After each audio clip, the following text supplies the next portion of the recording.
Francis, everybody. Oh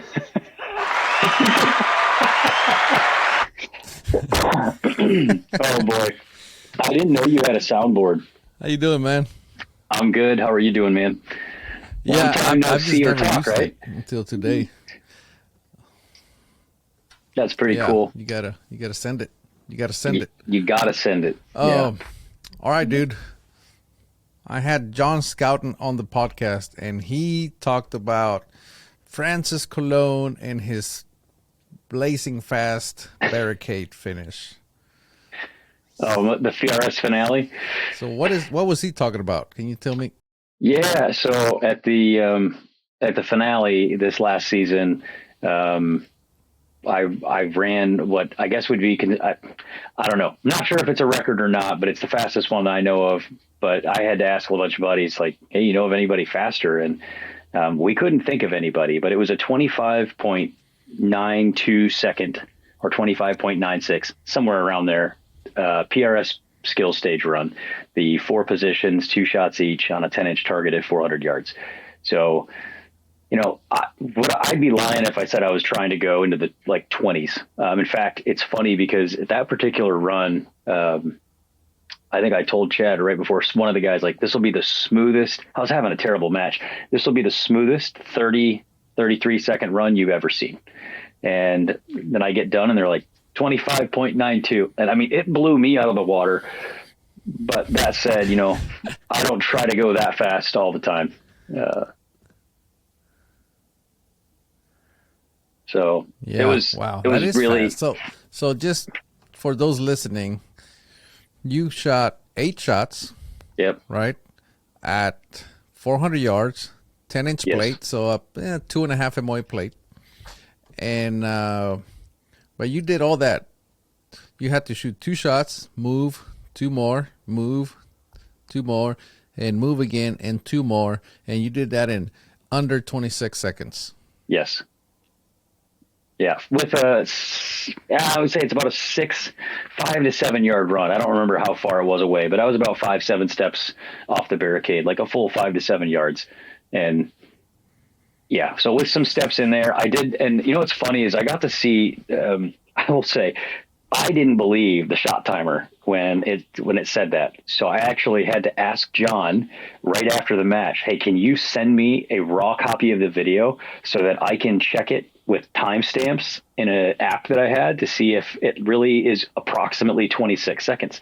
And when I did the math and knew what my transitions were, I'm like, it's 26 seconds. Like it's legit right at that. Yeah. And it just came out fast. I was telling Chad, I'm like, hey man, it was this 33-second run. I just finished early. So that's all. Hey, why not? Yeah. That's fast. Now let's talk about. You obviously were even surprised yourself, but however, you say this is going to be real smooth. You already kind of had it, and this is not the first time you run a barricade, and I'm No. pretty sure you've worked at it and made it more efficient and made it as efficient and as fluent as possible. Because Yeah. I know how you are. We've talked before, and you've told me how you analyze a stage, and you say if I start with my left foot forward or my right foot forward, I can be more efficient, and if I take, it's amazing. It's amazing, and this proves it because 25 something seconds, 8 shots, it's impressive. So, how do you go about getting this? I'm not gonna say fast. I'm gonna say smooth because that's what did it. You weren't trying to go fast. Correct? No, it's exactly right. I mean, speed, and I think all sports have this mechanism where initially you fumble through the learning process, you feel cumbersome and a little slow. And as you learn specific steps, they become fundamental or ingrained. You can start to do them faster. And if you think about it, this is like the law of diminishing returns. Early on, when you're fumbling for finding a target, trying to get your head on the scope, oh, there's the rifle, and then there's the target. Oh, it's almost settled. Like you waste 2-3 seconds in just finding a target at some point in your career for just one target acquisition. I've processed that down to about a quarter to a half a second of like, as I'm moving my head, I know where the target is. And then I'm just out of that. I know it's going to be in my field of view because of how I set the rifle down. So the point being, each incremental step that you take to become faster at something isn't just start with going fast. It starts with perfecting the earliest parts of the process so that those things happen in the back of your mind. You don't actually think about them, they just occur. I've gotten kind of lucky in that I've watched early on a lot of professional golfers. And when you watch pro athletes at their highest levels, they don't think about many of the things that you think a professional athlete is thinking about. Like, they're focusing usually back to basics. So for instance, like, and I don't know much about basketball, but I got to imagine that somebody who's running through free throw after free throw or 3-point after 3-point, they're not working on, I'm perfectly square to the line, but when they go to make this perfect three, they're not intentionally saying, am I square? Okay, did the ball, on my hip? Okay, did I bring my shoulder up and my arm up perfectly, perpendicular to my body? All of that goes out the window, and they're just in a motion with enough repetition of perfect practice that the ball and the human kind of exist. And then the last thing they do is focus on, say a follow through. With rifles, with golfers, for instance, a lot of that is your pre-shot routine, how you warm up for the shot, and what you do to visualize the shot, how you're characterizing your swing as you're getting ready to take it. That 5 to 15 second process happens autonomously, which sets up a perfect shot as they set up to actually hit the ball. In PRS and in rifle shooting, most of that success happens in really small chunks that you just stack together. So if you think about it like running to a barricade, if your feet are out of step and you need your right knee up and your left knee back, that means that if you look at where your feet are as you reverse out of it, your right foot should be closer to the barricade than your left foot as you approach it if you're a right-hand shooter.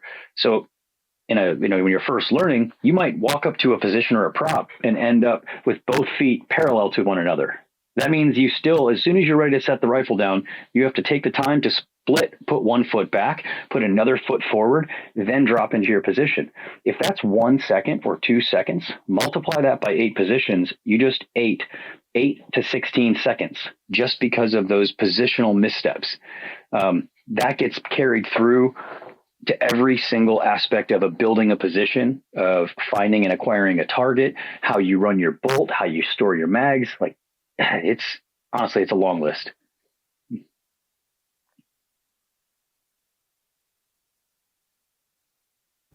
Wow, this is what I meant. Like, you have studied this down to the which foot to start with, how to end up, and for a reason, right? You're trying to become more efficient. You're trying to utilize more time for the shot and less time for the setup of the shot.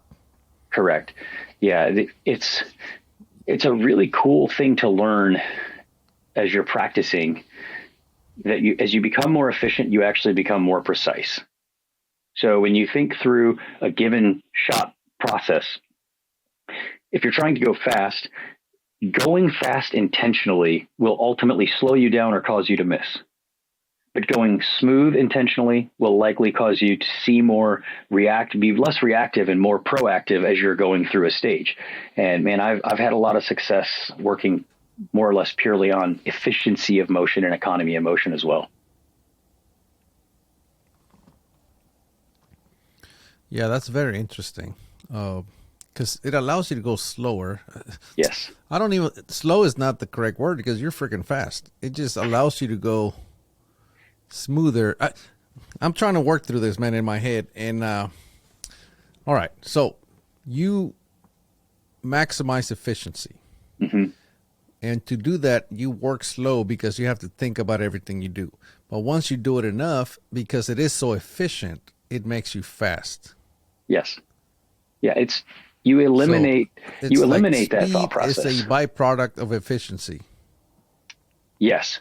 Well, I mean, when you look at the manufacturing processes, I mean, it's stepping out of just sports. Look at manufacturing. I mean, you make processes all day long, right? You pattern something so that you can make tuners and brakes and barrels and chambers. If your process isn't efficient, you don't put out as much product, you don't make as much money, your customers aren't as happy. So it's up to you, as a manufacturer of products, to make sure that your process is perfect so that it has higher quality and higher output. And we do this every day, whether we recognize it or not. And some of us just get, really good at actually implementing it.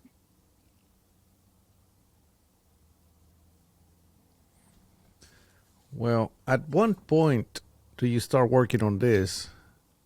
Because I don't know that this is. Would you recommend somebody who's goes to their first match to work on this, or at what point should somebody start thinking about implementing these efficiency measures? So this is a really big topic, and it's hard to answer this. I'm gonna say the easiest way I could say this is if you're a brand new shooter, you need to practice everything that you practice to be perfect practice. Unfortunately, when you're new, you don't know what perfect necessarily is.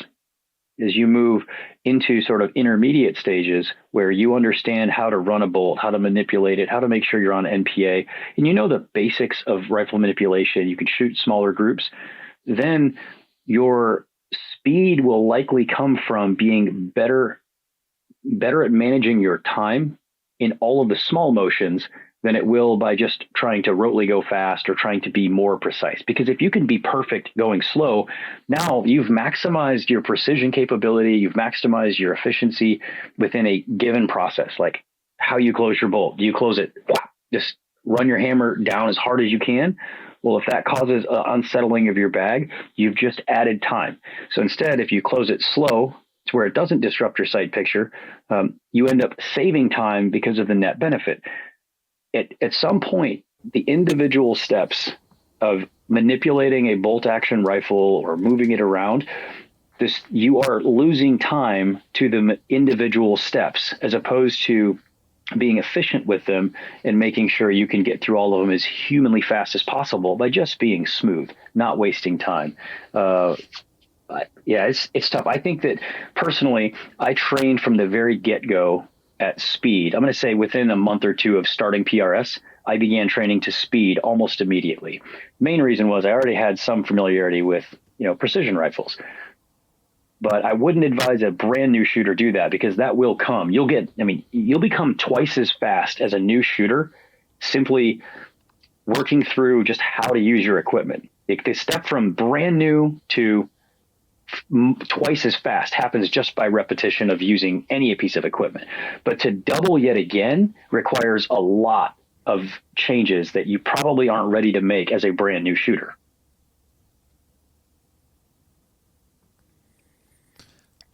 Very interesting. Yeah, I'm trying to process all this as you're talking about it because it makes sense, obviously, but the again, the reason I asked you that is I don't want a brand new shooter to go, well, Francis said to do this, so I'm going to do that. Well, you don't know what it is. You don't even know what you're efficient at, or you need to maximize the things like you said. You learn how to use your equipment, and then learn how to use it efficiently. Correct. So. With that, I guess I'll walk through what I did to literally how to train for the skill stage. I mean, this is something I used not as training for the skill stage, but training to become efficient. I have a 2-part drill that I run in dry fire. It's basically dry fire exclusive. I'll run a 2 to 4 MOA target at some distance, usually 300-400 yards from a larger barricade. I have about a 12-foot PRS barricade, wide. So it's much wider than an average PRS barricade, which forces me to be really efficient as I'm moving around it. I will dry fire my first pass in what I would call a lackadaisical kind of just doing my thing, not really going fast. My next run, I have to beat that perfectly. I have to dry fire dead center as soon as the crosshair comes to the target. I'm sending the round. And I'm not really worried about, let's call it perfect centering. In this case, all I'm doing is focusing on my body mechanics and my footfalls, making sure I get through it in some speed.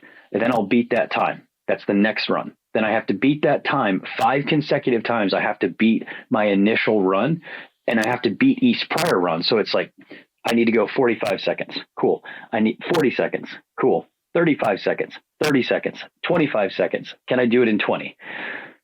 By the time you get to at some point when you're starting, you're like, I can't get 50 seconds is your max. You might get down to only like 45 or maybe 40 seconds at the fastest you can possibly run it.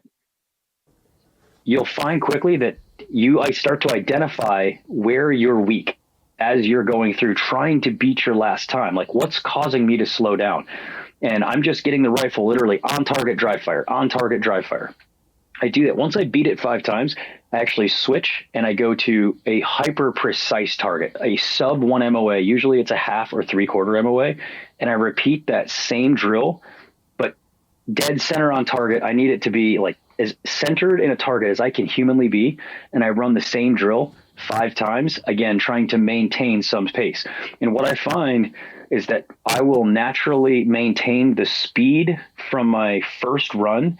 I'm usually somewhere in like let's call it the second fastest to fastest run in terms of my body motions, but I can change my focus to pure precision at that point. And I just alternate those 2 drills. One, I'm going for just pure, get the rifle down, get it on target. The next, I'm going for pure precision under dry fire.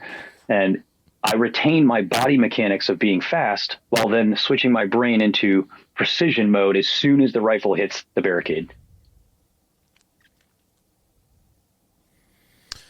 All right, let me process that right quick.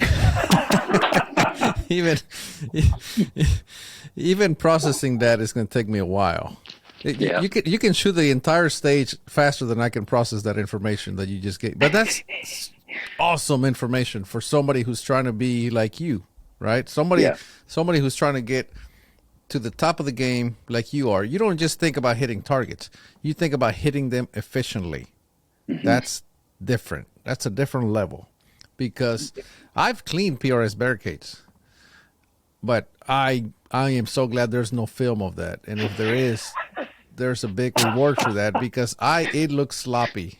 Because, right, it's like you can clean a PRS barricade or you can clean it, make it look easy. Like when I cleaned it looked hard. Like people would look at me like, wow, that guy is struggling so much to clean that.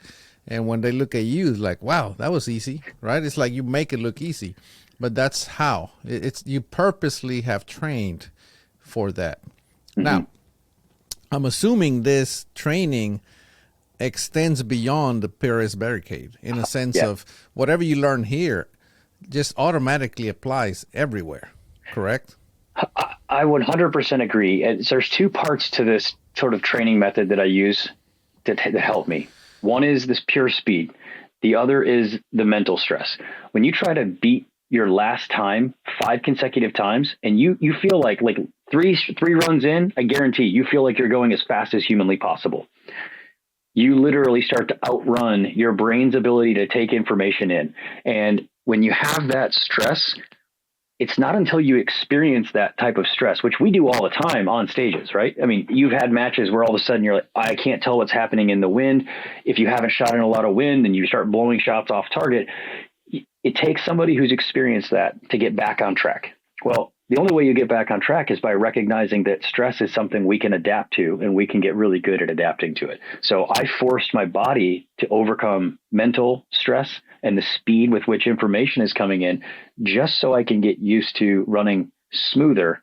When I slow down, it feels orders of magnitude slower than. That's why I said, this one, I didn't think I was going fast, just finished quick. So it allows me to focus on my body mechanics at a very high rate of speed and experience stress. That the only other way I know to do that is to be in a match. So. Yeah. Well, obviously stress is good in practice, because that's the thing about practice, right? It's never stressful. And people say this all the time. Oh man, I can't believe I missed that. I do that in practice all the time. Well, yeah, but you are never doing it under stress. Correct. And stress is the one that gets you, because like you said, once you're stressed out, your brain's ability to process information slows down drastically. Yeah. Yeah, there's that weird Zen moment. I'm sure you've had it where you're shooting on the line. Like, there are moments in shooting. Some authors call it flow. Some call it Zen moments. But there are moments where your brain and body work in such concert that everything you do feels like you're foreshadowing.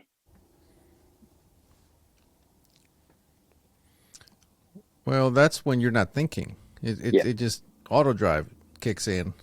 Yeah. And that comes obviously from training. That comes from all the training that you've done, all the dry firing, all the repetitive work. It's like when have you ever ended up somewhere that you're not supposed to be, or at least missed an exit? Because that's typically like you always go that way, and then you're just driving, daydreaming, and then you miss an exit, and you go, oh crap, I missed it. It's because you do something so much, so often, that your body just literally takes over. And that's what you want to do when you're shooting. 100% agree. 100% agree. Yeah. You want to be on autopilot as often as possible. And autopilot is good if it gets you to your destination. Autopilot can be bad if it leads to mistakes. So you're finding that balance of just enough autopilot to not think. And then, oh, yep, I need to touch the gas or touch the brake at just the right times, or a turn signal, I guess, in this case. Yeah. Yeah, a bad place where my autopilot would kick in was because I would read the book, the match book, and I'd be like, okay, I'm gonna run it this way. And during the brief, instead of listening to the RO, I was working on how I'm gonna run this thing. And I was just looking at everybody's talking, they're doing the brief and all, and I'm just thinking, I'm gonna go here, I'm gonna go there, whatever. And then I run the whole thing in the wrong order because I never listen. Autopilot kicked in, but I was using it incorrectly because, anyway, that's my autopilot story. Yours is way better. Yeah. Well, I mean, dude, you're not wrong. I wish I could count on two hands how many times that's happened, but I can't. I would need a lot more hands. I have definitely experienced that. The more you rehearse something, it's a two-edged sword. The more you have the opportunity to rehearse it and rehearse it wrong. So that's why we say perfect practice makes perfect. And this is no different when you're prepping for a stage. If you make a plan to go A, B, C, D, when they tell you it's E, B, E, D, C, B, A, like your brain is not going to process that information if you've rehearsed A, B, C, D, E over and over and over. So you're 100% right. Right. You have to use that sparingly, and you use it at the right way in the right times. Yeah, and they know that. The ROs know that, and that's why they throw that weird combination in there so that you can screw up. And then they're like, when I would read the order in which the targets needed to be shot, and I go, that makes no sense. And then it hit me. That's why they do it that way. Yeah. It's just another way to keep you on your toes. Yeah, they're trying. I mean, MDs have a pretty tough racket these days, to be honest. Some of the shooters are extremely good. And I mean, actually, the vast majority of the shooters in the top 30 or so, when they show up to a match, the MD is going to have a really tough time putting a real challenge to them that they can't overcome. So the only thing they're left with is unique target orders, mental errors, mental challenges, trying to make wobbly props and other mistakes that are forced by just overthinking or underthinking. And it's hard to do with the best shooters in the world to make them intentionally miss, because a lot of them just overcome and adapt. When I shot K&M, I'm going to give you a story that it's going to make you laugh, but it's the truth. And so I was doing really good. I was shooting beyond my abilities. I was doing so good. And we get to this one stage. And it was 3 different targets. But you had to dial to the far one. Mm-hmm. For some reason, I think it had to dial to the far, which meant the closest ones you had to hold under. Yeah. And I thought, well, that's no big deal, right? It's like, okay, 0.5 mil under, no big deal. Dude, what a clusterfuck. Just because I had never, ever held under. And it just missed after. I'm like, what the heck's going on? And after I got done, it was like, wow, just asking me to do something that I had never done, as simple as it may have seemed. And that was the trick. It seemed real simple, but you had to hold under, and it was like, because you instantly want to hold over. Yeah, and it was just like when I was holding under. Anyway, and then my reticle, I didn't even know this. My reticle was different from the center up than from the center down. Yeah. And some reticles are like that, and mine was like that. And I didn't, believe it or not, I didn't know that until that stage. Crazy. It's the smallest details. So, anyway, I remember that. When those small details come in, like we take a lot of things for granted that because we haven't used them. You know, if you haven't tried taking off a windage cap and just seeing how your clicks feel in your windage, or like you said, holding under and holding over, there are a lot of reticles that have, say, 2/10 on the up and down below center, but then they go half above that. So you're like, oh yeah, I just need 3/10 or 4/10. You go 1, 2, 3. That's over $1.5 million. Like, what are you doing? It's a $0.5 mil reticle above center, and you're just blowing them underneath the target. Yeah, man, we take for granted some of the simplest aspects of all of our shooting sports, so that when we get to unique situations, when they confound us, when you take a step back, you're like, oh man, this solution was staring me right in the face and I just didn't execute it. That's all. And usually it's a pretty simple fix. So, yeah. It's, I tell you what, that to me, that's what made PRS a lot of fun. It was a lot of movement, a lot of thinking. Just you can't just take it like, oh, I've done this one before. Like, you can have the exact same stage, and all they have to do is change the order, and that's it. Now you have a whole new stage, right? Where, I was like, oh, I've done this one before, and nope. Yeah. No, here's your 0, sir. Yeah, exactly. Just I'm going to start calling those punch cards because they look just like a free latte card that I've gotten at Starbucks before. Chink, 0. Oh yeah. Luckily, knock on wood, I don't know that I have gotten a 0 in a long time, other than once the finale match where I pulled myself for that ND. Other than that, I haven't had a 0 since. I don't know when. I actually don't know when. I think it might have been my rookie season. So good. We'll see. But on economy of motion, one of the things that I think is kind of unique, for anybody who actually really wants to learn and get deep dive into this, work in baby steps. And I know this sounds commonplace and it's going to be boring when you start to do it, but it'll pay big dividends. Start with a position and get on a barricade or some prop or even if it's prone, and just get perfectly on target. And then you're going to reverse your position from that point. So instead of working on going into a barricade and then coming back out, and then into a barricade and coming back out, start on the barricade and then do one step. Bring your left hand off the rifle and then go back in. And you're gonna keep doing just that one, the last motion. Then you add the second to last motion, where maybe you come your hand off and you stand away from the rifle. And then you come back into the rifle, repeating it sort of perfectly. And you just mirror the same processes over and over.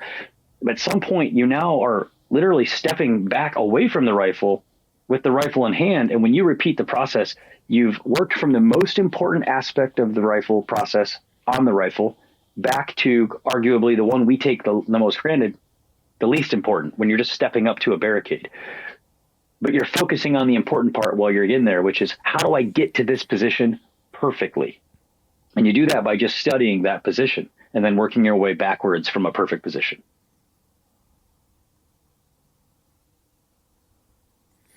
See, that makes a ton of sense, but I bet you very few people have ever done it. I've never done it. And now that you're saying that, I'm like, God damn, that makes sense.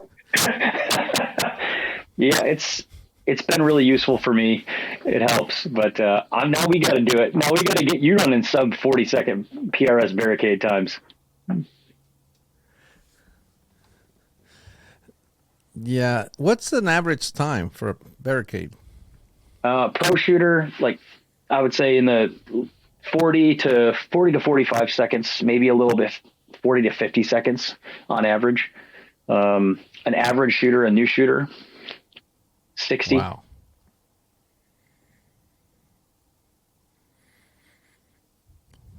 Wow. Yep. I'm just, and you did it in 2026. Yeah. Wow. That is blazing fast. Yeah. But I mean, again, I don't want to say, look, there honestly are a lot of shooters in the sport who are capable of shooting that fast. In competition, that rarely happens because there's so much more on the line than just 8 shots on a clean stage. We need to hit every single point. So I wouldn't have expected that to be that fast for anything in me. I had no idea it was going to be that quick. It just did. And most guys would never run it that quick. They're going to be, the fast runs will be low 30-second range with an extreme outlier into the high 29s, high 28s. That's the fastest I had heard of up to this point, was a 28 something. And that was, I think, a gas gun, or probably Webster, actually. I think Webster ran one in a match I was at like just over 28 or right at 28. So that's crazy.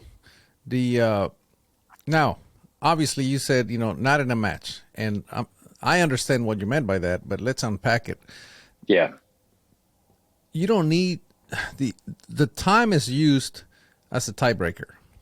Yes. However, points are more important than time if you can get all the points. So if you go 5 seconds faster but you miss 1 point, you kind of just defeated yourself and the purpose, right? So you want to get all the hits as fast as you can.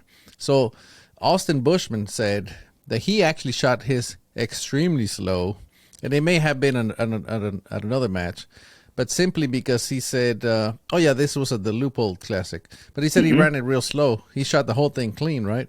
And he ran it real slow because he was afraid to drop a shot. Yeah. And, he was running clean. So as long as he kept clean, the time wasn't going to matter. So now you said at a match is different. It is, because missing a point is so devastating. Correct? Yes. Yeah, it's missing a point is far more sinful, especially on the skill stage, than any other error you can have. The skill stage specifically, it's an easy clean. If your rifle is zeroed and you understand the wind that's happening, it's not hard to clean that stage. So it doesn't matter whether it takes you 40 seconds, 50 seconds, or 70 seconds. Anybody with an 8 are the only people you're sort of fighting for position with. A tie on the net score that also has the same barricade score that also has, then you add time. Now you just moving up and down based on your time. 4 people with the same score overall. You drop 1 point there, it's no different than dropping a point anywhere else, except now you drop a point on your tiebreaker and any other spots that are tied with your new score. That's a problem. So you really have to clean that skill stage, or else you could potentially, in some matches, you can drop 10, 15 spots by dropping 1 point and having a slow time. Or having a fast time with dropping a shot is the same thing. 5, 10 points. It means 5 to 10 places at a minimum. I should say, dropping one shot leads you to 10 points. That's what. Yeah, so that's why it's that's what makes it even more impressive that you shot it that fast, and because obviously you shot it clean. Otherwise, we wouldn't be talking about it. Yeah. It was actually, it's like, it was hilarious. Eric shot it in 20 seconds, but he missed. He got a 1. Well, yeah, it was hilarious because Gossett, right before that, I think I was squatted near with Gossett, and he's like, "Bro, I was gonna chase you." Like, we had battled throughout that season with a couple of tiebreakers here and there, trying to win the skill stage, and so Ben. He's like, "Man, bro, I was going to battle with you all season and try to take you down on the skill stage. I'm done. You can just have them. Like, I don't want to try to compete with that anymore." And he is one of the fastest, best shooters in the world. So, as David Goggins would say, you took his soul. His soul. Yeah, it was fun. I mean, but that's not, I was having an off match overall in that one. It was just trying to keep it together. And so going smooth on that stage was just a way to get a rhythm back. It just ended up really smooth. The bigger challenge that's applying that to an entire match. When you can do that on every stage, you can pull off things like Austin Bushman can do, right? You can pull off things like Chad can do, or like Tate Streeter, Clay Blackadder, I mean, Morgan King, John Pinch, all these guys are, and Dave Preston is probably the best example I have of the slowest looking fast shooter in the world. The guy just flat out, he takes one step, and externally you're watching Dave take one step and you go, man, he's moving like molasses. But then you go up to the same position and it takes you 2 or 3. I mean, his footfalls are literally perfect. And I got to, luckily I got to learn this, early in my season. I think it was my third or maybe even my first or second pro match, my rookie season. I got to watch Dave shoot a stage and went, I see why he's so fast. And it was because he never has to move his foot. So he comes up to a spot, and as his feet are landing, they are in the perfect spot to take a shot. And it's not like there's no shuffling of feet. There's no butt wiggles. There's no like, I got to adjust. It's just bam, bam, planted. Feet are in spot. You're ready to go. And then when he picks up the rifle to move 2 feet over, both feet with one motion of each foot, you're in the perfect spot. Or one foot is even already set up to be in the right spot for the next position. So he only has to move 1 foot physically in order to make that shot perfect. That's a skill. And that's where you really make up ground, in terms of body mechanics and efficiency. It's how you navigate where all your feet go, where your hips are in relation to the prop, how far you are away, how you acquire the target as the rifle is hitting the bag. You are not only aligning it to the target, but aligning it to your body, aligning it to your hands. When you start condensing processes down like that, so you're doing 3, 4 different critical tasks simultaneously, you will be significantly faster than you are as you first start. So, and in my opinion, Dave is the smoothest shooter for that. I've told you my Dave Preston story. When I first started, I was like, yeah. I saw the guy ahead of him go, and the guy was moving super fast, and he timed out. And then Dave went, and I thought, oh, this dude, like, he's going to time out. Like, he's going to get maybe 4 shots off because he looked so slow. He cleaned the whole thing with no problem. And that blew me away because it made 0 sense in my head watching him go. And then, after I realized, oh, he's just efficient. The other guy he was zooming in and out of the scope. He was moving his head real fast. He was looking for the target. Then he'd get down, he'd shoot, and he worked the bolt real fast. And he'd get the gun and then get the bag, then run to the other deal, put the bag down, put the gun on it, hunt for the target, zoom his scope out, find the target, zoom in, close his bolt, hunt for the target again. He was doing all that really fast. However, Dave was moving over 1 step, putting his gun down, and almost as soon as he put it down, he pulled the trigger. Impact. Yeah. And then I don't know if he took the gun and the back together, but it was like just looked so slow, but he was so efficient that it was so fast. Yeah. But yeah, it was crazy. Yeah, I really enjoy the process of watching other shooters because you get to learn not only what you should be doing, but also at times what you shouldn't be doing. So I've picked up a lot of items from other shooters and watching their transitions to go, that's a hell of a way to transition in a good way, right? That's super smart. Now, I've also watched transitions where I'm like, that seemed like it was a little clunky and maybe wasted some time. And if you just break it down into brass tacks, if you're not pulling a trigger, everything else you're doing is just wasting time. If you're not reading the wind, everything else, not pulling triggers and reading wind, you're wasting time. So if you can do all the movement portions really fast, to say it a different way, my 25-second barricade, 26-second barricade would net out to about a 32-second 10-shot stage with one more position, around 30 to 32 seconds.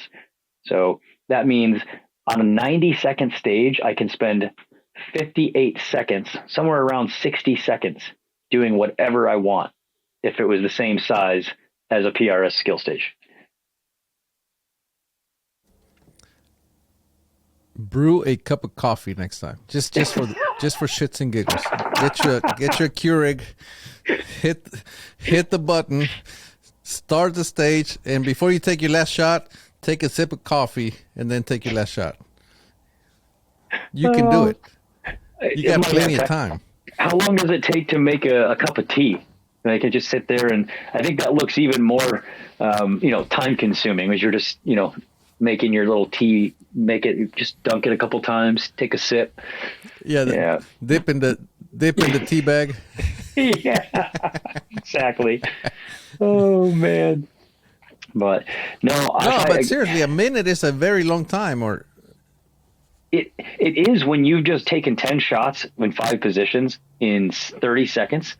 A minute is an eternity, because I could complete the stage another 3 times. In fact, when you look at it that way, like Tate Streeter walked up to Dave and I after the finale that occurred in, and he's like, bro, do you realize you both shot that stage faster combined than I did on my own? Dave had like a 29-second skill stage run. I had a 25, and Tate shot it in like 58 seconds. So you're right. I mean, you definitely,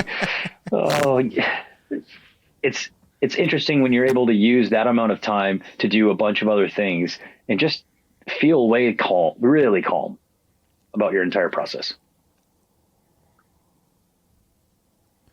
Yeah, that's impressive, really, is what it is. Because that just means your process is so dialed in. That there's no other way to explain it. Mm-hmm. Your process is so dialed in that, like you said, you weren't even trying to go fast. You were just doing your thing. And it just happens that doing your thing is fast. Yeah. In straight up practice, I've been able to get down into the low 20s to high teens, but that's dry firing on a fairly large target, like a 3 to 4 MOA target. Like getting a 22, 20, and even a 19-second skill stage, it's taxing. I mean, it's mentally and physically taxing, to the point where I know one spot, as soon as I touch the barricade, whether I can achieve 20, 22, or 24.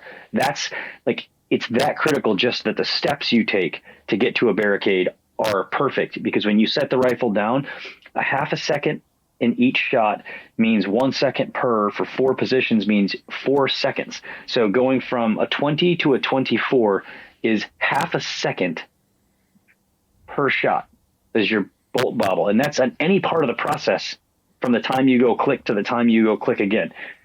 It stacks really fast when you're talking in tenths of seconds to make it go faster. So, if you had a faster lock time on your action, you go faster. I forget. Oh, I think it was Scott Peterson. Is this where that MDT electronic trigger is going to come in handy? That's going to get you below 20 seconds. It'll be a little speedy. We'll see. I gotta see. I have to figure out whether I can break 25, and I don't know that I can do it. It takes a lot. A lot of things have to come together to be sub 30 seconds, to be perfectly honest. The barricade has to be very, very solid. Your target acquisition, you can't be more than 3/10 in any direction from the center of the target as soon as you look through the scope. You have to be exactly centered on the target within 3/10. If you're not, just the time it takes to move the rifle to the center of the target is a half second per. Plus making sure you're not jerking while you're about to yank the trigger. You add that with the prop motion, the wind moving you around if it happens to be really windy. Is the target beat up? Is it on a pole or an easy to identify area? When you stack all of that, and then you have the stress component, which we haven't talked about. Are you stressed out? Are you feeling like you're shooting well? It's hard to get into the 30s, let alone anything into the 20s. Yeah, well, let's talk about the stress factor. Mm-hmm. How does that play into going fast or going slow? Oh, that's a good one. Generally speaking, I think stress forces most shooters to go fast, not in a good way. You speed up inherently by just trying to go faster, because you think, oh no, I wasted some time on that shot. I couldn't find the target. So you rush the next part of your process, and then you rush. That leads to a mistake, which means you can't figure out what happened. You rush to the next part because you're just trying to get away from that last mistake. the better, what you find with the best pro shooters though, is that if they make a mistake, you will instantly watch them slow down, and they take a second to look at what's going on, and then they go right back to normal pace. Austin has done. I watched all the Austins, the Bush, Austin Bushman, Orgain, all the best shooters, John Pinch, Morgan King, Chad, all of them. They all will pause for a split second to a couple of seconds following something that happens outside of the expected to figure out what happened, and then they go back to normal pace. So when there's stress on a pro shooter, we slow down. When there's, for a split second, when there's stress on a new shooter, they tend to speed up. And that's actually not the right way to approach it. You should be slowing down at just the right time to go process the information, make a better plan, and then move forward.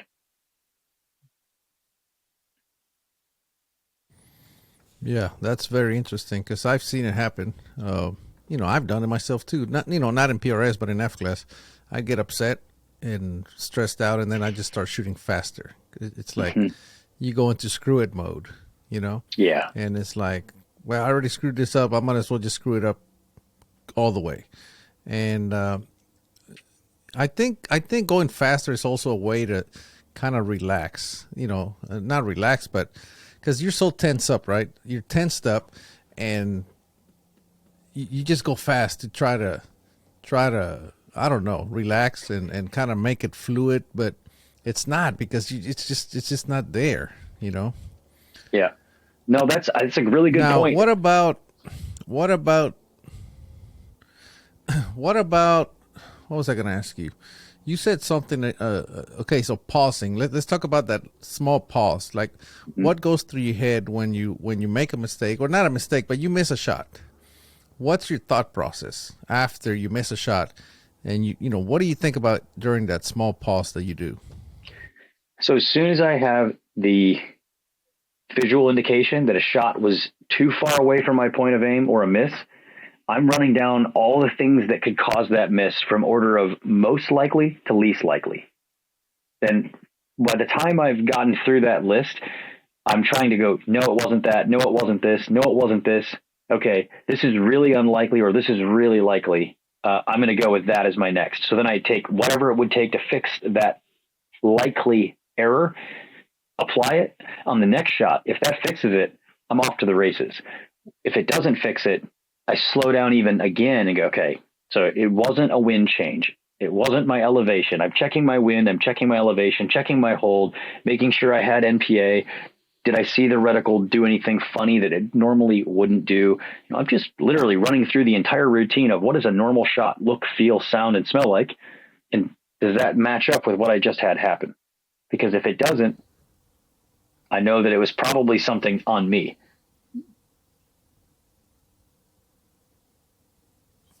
Yeah, you have to evaluate.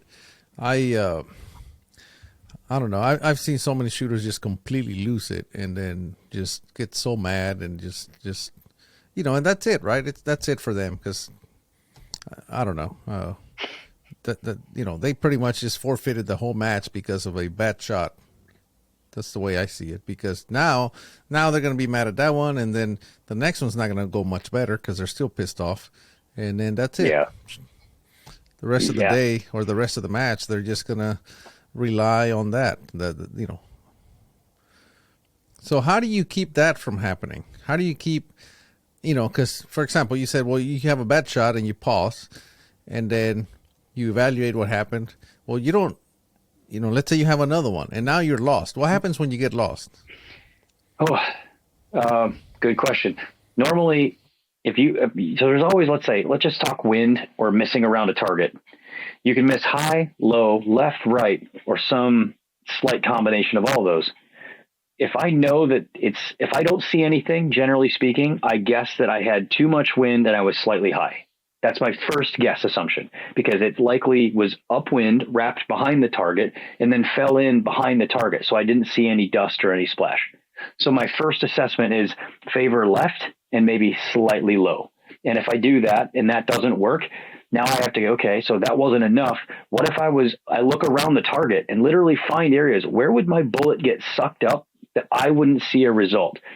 Okay, which one's the most likely? Wind's coming right to left. Well, less wind didn't work. Let's go more wind, and maybe it landed in that little hole that I can't see if it hit that. I will add more wind to get me approximately to that hold. And then after that, once you exhaust 2 or 3 of those sort of options, you really have to start sanity checking your equipment and also slowing down even more. Then I'm going to start high and low of the target on my original wind hold. It can be frustrating. Luckily, it's not something that we have happen, but usually, let's say around 2 or 3 shots in, I start firing down at the bottom of a T-post. I want to know if I don't see a reaction on the target or in the dirt, I'm going to fire at the dead bottom where I know I will see something. I learned that from Tate Streeter at the AG Cup 2 years ago. I watched him miss one shot. He had no clue. And then the very next shot, he sent it at the bottom of a T-post, gets a big puff, like 2 mils off the target. I'm like, got it. And then he just cleans the rest of the stage. That is in the AG Cup setting, to have missed a shot and intentionally waste another shot and then clean it from that point forward. So you only drop 2. The average score on that stage was something like 3 points. So he gained a ton just by burning a shot.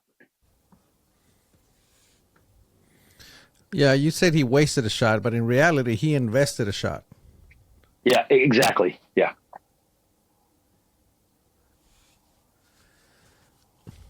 The this is amazing to hear you talk about what it is that you do when you miss, because like this is the difference between a pro and a beginner. Like, everything you just said makes so much sense. Like, hey, don't just figure out, like when you said, well, if I miss and I don't see it, I automatically assume that I missed upwind and it wrapped around the target and I didn't see it. You know, okay, see, that makes sense when you say it, but I've never thought about that. Also, when you said, if I compensate for that and I still don't see it, well, then I look around and look at the areas where it could have went, where I couldn't see it. This is the difference between somebody who has practiced enough to become smooth, because you have that extra time that we're talking about, drinking coffee and having tea. You're actually using it to evaluate the stage and evaluate where you could have missed. Whereas I'm speaking from my experience. Like, I'd shoot, like you could have had a dancing elephant next to the target and I wouldn't see it because I was so focused on the target, and I literally couldn't see anything else because I was so focused and stressed out and just looking at the target, right? It really minimizes your field of view when you're stressed out, and all I'm trying to do is not time out, right? But because you're so efficient with your movement, it allows you to slow down, look around, process all that information, and make an educated swag, right? A scientific wild ass guess as to what happened, and compensate and test it, and you're like, there it is. And then from there on, back to regular scheduled programming and just clean the rest of the stage. That is, you probably don't realize how amazing that is, because I've done PRS, like I told you, and it was always chaos. Like, every time they called an impact, I was amazed. I was surprised. I'm like, heck yeah, I got it. But there was so much going on in my head, especially that clock, that freaking clock that just keeps running. Yeah. And sometimes I would swear that they cheated me out of time, because I'm like, there's no way that was a minute and a half or 2 minutes. There's no way. Like, all these guys got 10 shots off and I get 6. How is that even possible? Am I really that slow? But that is stress. When you're stressed out, time flies. It so flies. Yeah. When you're stressed out, time flies both directions, but usually lack of stress, oh man, I did that really fast. Whereas when you go to, a hyper stressful situation, like, oh man, where did the time go? And I've been on both sides of that coin in the same match, for sure. How do you handle the last shot where, I'm going to, again, speaking from my experience, and now those of you listening or watching this, I am not a good PRS shooter. So this is perfect for me to talk to him about, because these are the things that I would see, and when he's telling me about these things that he sees, I'm like, it's like we're both playing poker, but he gets to see my cards. That's the difference, literally. So I'd be running a clean run, and then I get to the last shot, and instead of focusing on what I've been doing, I'd go, you better hurry up because you're about to time out. Like, that enters my mind immediately. Like, you're about to, you better just get the shot off because you're about to time out. Does that happen to you? I mean, I'm sure it doesn't anymore, but did it at some point happen to you? And if so, how did you manage to get rid of that thought process? Yeah, it happened. I wouldn't say it happened all the time. Luckily or unluckily, I've always been a pretty fast shooter, but it definitely happened more frequently than I expected it to. And so I would start rushing shots for exactly that. I was missing the last shot or the second to last or somewhere in the middle, just getting complacent. The way I handle it now is actually due to Chad, right? Chad created the 5x5 precision crush it timer, which has a little countdown timer that you can have right next to your rifle, right next to your dope. So when I have that right next to me, in fact, I think it's in here. I got to show it just because it makes sense. So, this little doodad is just a simple timer. When I start this, it starts an egg timer. I can glance at this anytime I want and immediately know, oh yeah, I got 32 seconds left. Oh, I got 15 seconds left for 2 shots. So how did I stop missing shots? I started using this. The other way is simply follow through. Once you get to the point where time is not an issue, Chad really stresses, and we practice together. He's like, man, you got to follow through more. So I started to do this pin.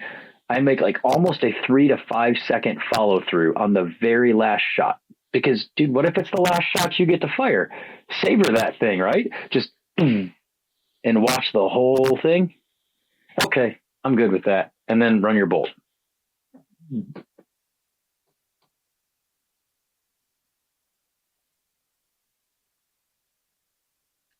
Well, I have one of those as well. Chat sent me one, and because he saw me shoot, I film myself like an idiot for others to see and make fun of. But anyway, so he goes, you need one of these, because I asked him the same question. He goes, oh, dude, I got it. Try this. And then I go to a match and I forget to turn it on. Again, I told you, I'm like, there's so much going on in my head that then I start the stage and I'm like, oh, I forgot to turn this thing on, right? So again, this all goes back to practice, right? I've never practiced turning it on, and that's back to the autopilot. You got to practice everything you're going to do. You have to practice. Even as like at your level, you practice the steps, you practice the motion in which you're going to set down your bag, you're going to pick up your bag, you're going to set your gun. I'm sure you have a process, because you mentioned that when you put your gun down, you are typically within 3/10 of the target. Yeah. That has to be practiced, because there's no way that's natural. How do you practice that? Tell me about that. Yeah, so the target acquisition drill, that is specifically using that reverse out drill, right? You build a perfect position. And when you're looking through the gun, if you just take your hands off the rifle, you bring your head back, and I'm just going to go into that first position. So I'm on the gun. I'm perfectly on target. As I bring my head back as if I'm about to go into the rifle. So bring my head back. I've set it down, go into the rifle. I reverse it. I'm looking at the alignment of my target relative to the side of my rifle to just see what the relationship looks like. If I do that a lot, I recognize, oh, the gun's pointed too far left. Oh, it's pointed too far right. Once I've done it enough to where I feel like I'm coming back in perfectly and I see what the alignment is, I move my gun up just an inch above the tar of where I just had it, drop it down and come back into the gun. Oh, I'm a little left. And then I pause and look at the relationship from on the rifle to just coming into it. And if you keep doing that, like, you start to learn what it looks like to have your gun be to within, fractions of inches. You're talking no more than about 1 mil to 0.5 mil off the center of the target. I'm seeing it so that it is within that sort of, let's call it less than 5 mil window raw. And then as I'm coming in, when I see the little tiny aperture just start to make sense and I'm getting my, eye relief and it's just coming into view, I'm actually already manipulating the gun to the center of the target because I know, it should be high left. Yep, there it is, back on target. By the time my cheek hits the riser, I am on the center of the target. So it's from here to here, I am moving it to the target.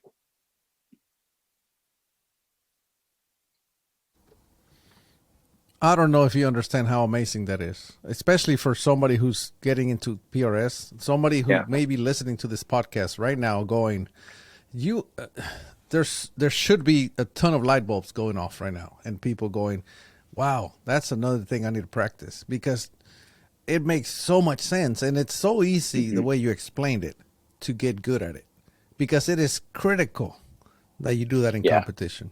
It is critical that you are aware of where your target is. I've told you they even make those throw levers for a reason, because that's typically how people practice. Zoom out. It's true, right? Zoom out. It is, Find the target. Zoom in. Shoot. And that is, they're actually practice. And there's people that practice that. And it's like, you're going, no, you don't need a throw lever if you don't target automatically right away. Yeah, and the only way to get to that point is to practice at higher and higher magnifications. Yeah. As you go up in magnification and you get to the point where if you let's say you want to run matches at 15 to 20 power normally, that's about what we shoot at, right? Well, practice your target acquisition at 25 power.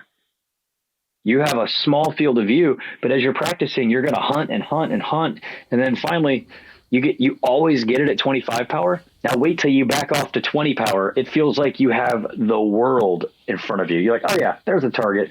It just makes you that much faster. So there's a lot of really small ways to improve not only your target acquisition, but your speed, not having to zoom in and out. Man, that not hunting, even just not hunting for one target for 5 seconds. That's 5 seconds you'll never get back for anything more useful than just hunting. So don't do that in the first place. And you gain 5 seconds to take a couple of breaths and resettle yourself after a bad shot or bad wind call. Well, and the problem is those 5 seconds that you're hunting for a target, those are not relaxing 5 seconds. Those are stressful 5 seconds. Because you don't know that it's going to be 5 seconds.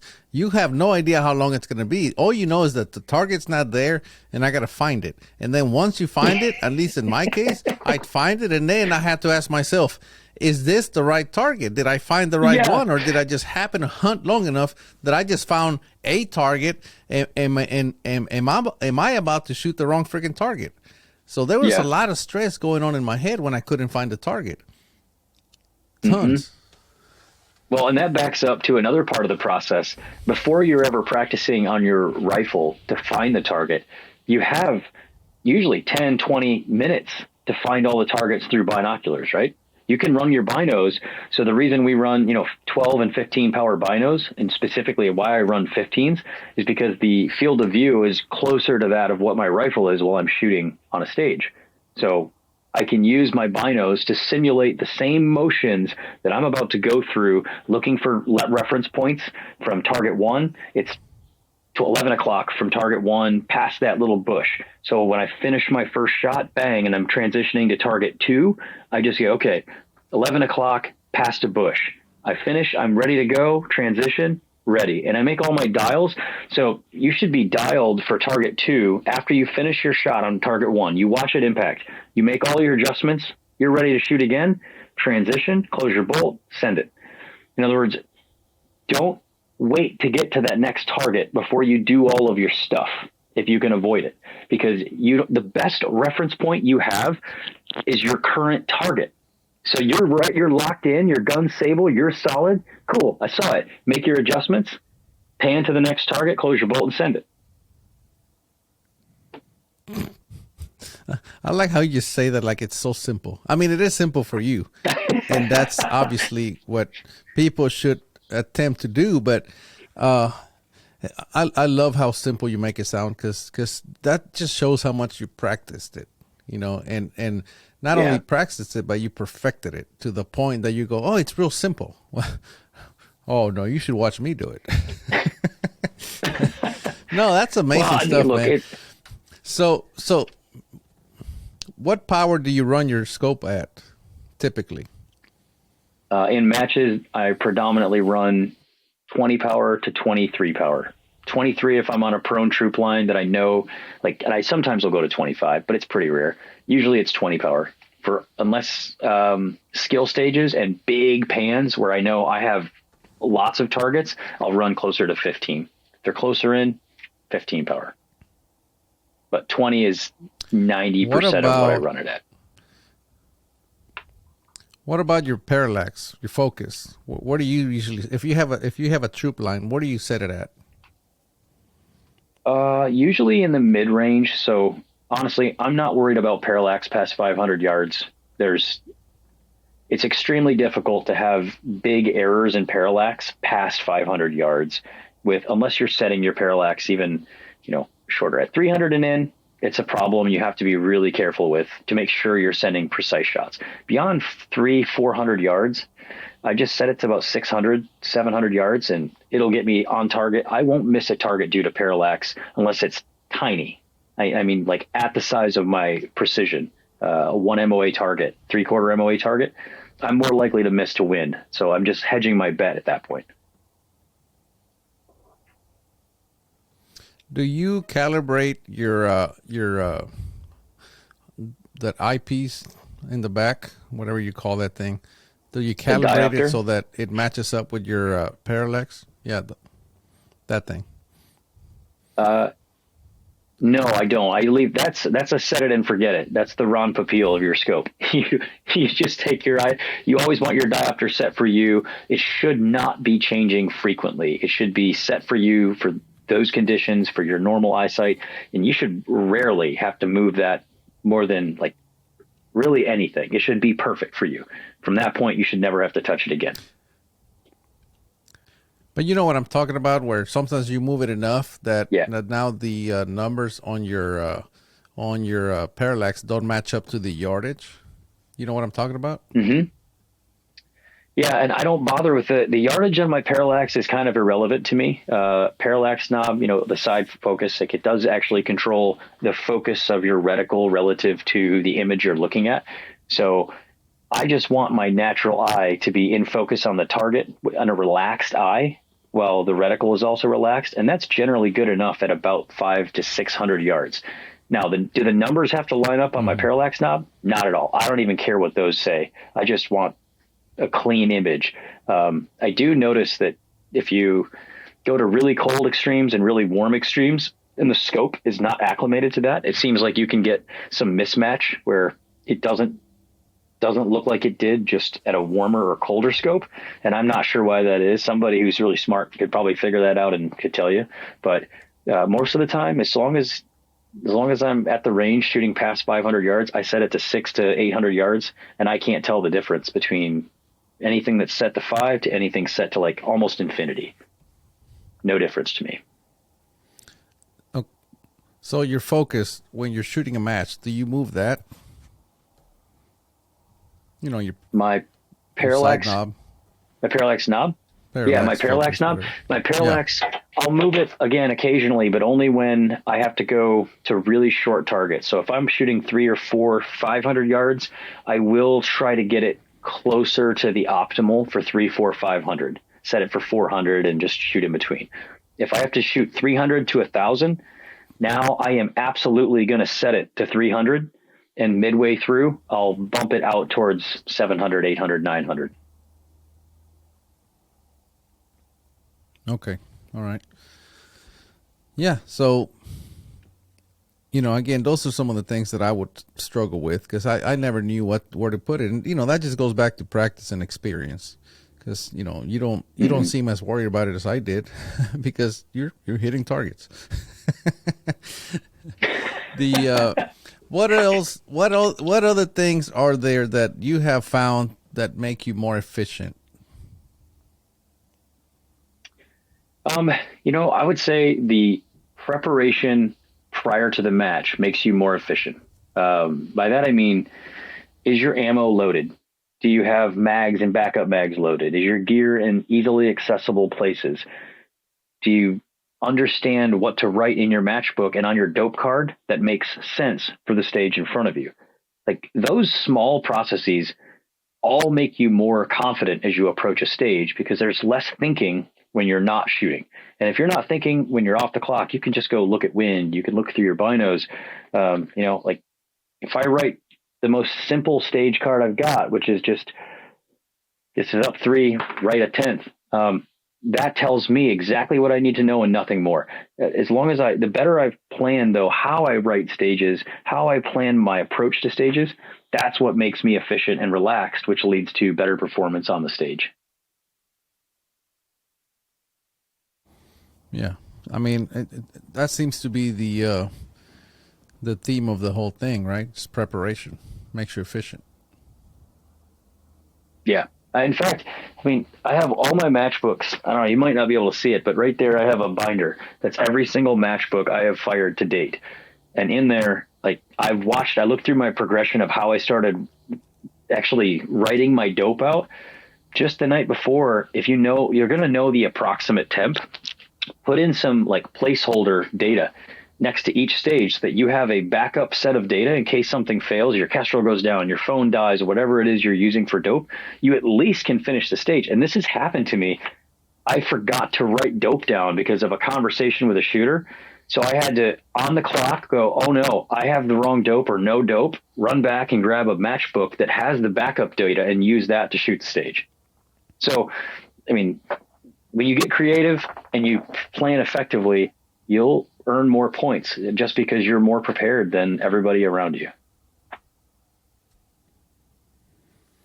Yeah, that makes sense. Man, that's good. Good stuff, man. Whoever listens, Yep. I know people listening to this podcast are going to really appreciate all those pro tips. These are literally pro tips, because that's, man, that's next level stuff, honestly. Yeah. Thank you, man. The coolest part about, I think, what I've done in PRS, and not what I've done, but what I've learned to do in PRS, is how well it translates to practical shooting, hunting, right? When you get into the unknowns, like when you go out to take an animal, you don't know what you're about to encounter. You don't know where they're going to come from or how they're going to come from, how far they're going to be, or if it's the right animal. So learning to make decisions quickly and deciding how to make the most stable shot on the best animal that you can find under the constraints that you have, that's just like a PRS skill stage, only condensed down to a couple seconds in some cases. So PRS for me means the ability to hunt faster and make better decisions often. Yeah. Good stuff, man. All right. I know people, they ask all the time, so I'm going to ask you, tell me all the gear that you use, because this seems to be a question that I hardly ever ask, but it always pops up in the comments. So just give me the list of everything that you use, please. All right. So gear, I shoot the MDT ACC Elite chassis. I run the Leupold Mark V HD scopes with the PR2 reticle, 5-25 version. The Bartlett barrels chambered by 5x5 Precision, Chad Heckler's company, as well as the Impact Action 737R. That's my favorite action. Rear bags and support bags are Armageddon gear. I run an Area 419 Maverick muzzle device out front. It's a pseudo suppressor, so I can save my ears. Top of that, I run Leupold BX5 binos, the Armageddon gear tripod caddy on that to keep all my kit organized when I'm writing dope, and 2 Vets tripods. And I'm trying to think what else I have on there. Oh, Trigger Tech triggers, and I think that's about it. Oh, Accutac and Skypod BiPods. You missed the big one. That's it. You missed the big one. Are we talking about bullets and ammo? And other stuff? Yeah. The solver. I use a Kestrel with an applied ballistics. Where's my dasher? My 6 dasher. So the best round you can possibly shoot, the 6 dasher. Burger bullets. Like we said, right? Anything in a yellow box. goes in something with a blue box. In my case, I also shoot Alpha munitions brass. So I shoot Alpha brass with Burger bullets, Vitivory powders, and man, they hammer. It's a good combination for me. So I've loved it. Which powder do you use? 150 or 140? 150, predominantly 150, but both work almost interchangeably. Not quite, but almost interchangeably. So I think 140 shot actually a little bit better overall. I just like the consistency of 150 for it's a slower burning powder, so I get a little less peaky in warm temps. But 140, by far the best SDs and groups I've shot out of a barrel have come from 140. 150 is so close, though, I don't notice a difference. And I'd rather not have to make new loads when I get to really warm temperatures and really cold temps. So I just use 150. Yeah, 150 is my go-to as well. I use it in my 6BR and my 647. It's just such a forgiving powder. I love it. Freaking love 150. All right, man. Anything awesome. else you can think of that you can teach us before we sign off? Man, we're going to have to save that for another podcast. We'll have to do this again with Chad and I, and we'll do another. Yeah. Yeah, I think this is going to help a lot of people, and it's going to get the efficiency conversation started, because I don't think that is talked about enough. Being efficient. It's always about, I want to go fast. Well, you can't go fast if you're not efficient. Yeah, I totally agree. Yeah, if your listeners are out there and they haven't heard of Chad and I's podcast, Miles to Matches, that's a good one. We talk about things like this too, and efficiency and your mindset and how to prep your gear, and it's just something we do for free to help guys out and get them further down the road faster, especially as a newbie. Give good resources to help new shooters get into the game and really learn the most as quickly as they can. Yep, and if you do this, you prepare, you become efficient, and then you show up to matches with an open mind and always willing to learn. You can't help. What was it? You can't avoid winning. You can't avoid winning. Yep, exactly. Yep. All right. What hashtag do you use? Own it every day. Oh, own it every day. And then Chad's is own it every day. Chad's is the match has already started. Yeah, perfect. All right, man. I appreciate you being here. Thank you very much. Likewise. Thank you for having me. Appreciate it. Take care, Good to man. see you, Eric.